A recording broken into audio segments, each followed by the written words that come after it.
дар остонаи оғози бозиҳои марҳилаи интихобии ҷоми ҷаҳон 2026 дар тарабхонаи комюнити душанбе бо иштироки сармураббии дастаи мунтахаби тоҷикистон мутахассиси хорватӣ Петр Сегерт, капитани тими миллии футболи меҳан Аҳтам Назаров ва дарвозабони овозадори кишвар Рустам Ятимов субҳонаи матбуотие баргузор гардид.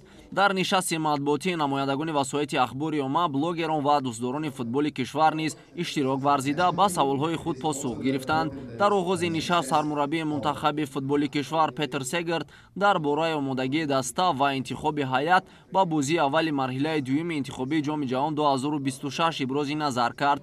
ба иттилои сармураббӣ, пас аз тамошои як қатор аз бозиҳои чемпионати Тоҷикистон миёни дастаҳои Лигаи Олӣ ҳайатро интихоб намуданд. қобили қайд аст ки ҷиҳати анҷоми бозии аввали марҳилаи дуюми интихобии ҷоми ҷаҳон бо яккачини футболи Урдун, ситоди мураббиёни кишвар бо роҳбарии Петр Сегерт ба тими миллӣ 24 бозигар, аз он ҷумла 3 дарвозабон, 7 ҳимоятгар, 10 нимҳимоятгар ва 4 ҳамлаварро даъват намуданд. аз ин миён 8 нафарашонро легионер ташкил медиҳад.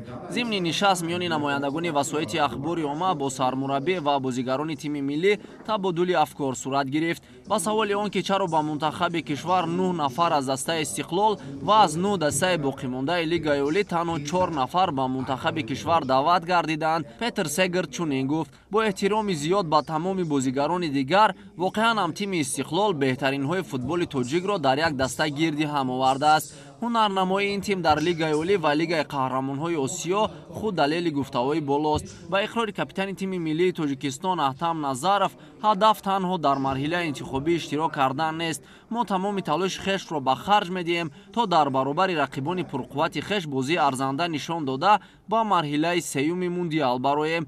Рустам Ятимов иброз дошт ки ҳунарнамоӣ дар ҳайати тими миллӣ ба ҳар футболбоз ангезаи дигар мебахшад.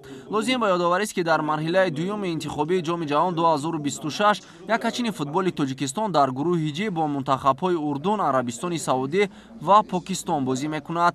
аввалин нерӯсанҷии хешро миллипӯшони тоҷик дар ин марҳила бо яккачини Урдун баргузор мекунанд. бозии мазкур санаи 16 ноябр дар варзишгоҳи марказии ҷумҳуриявии шаҳри Душанбе баргузор мешавад.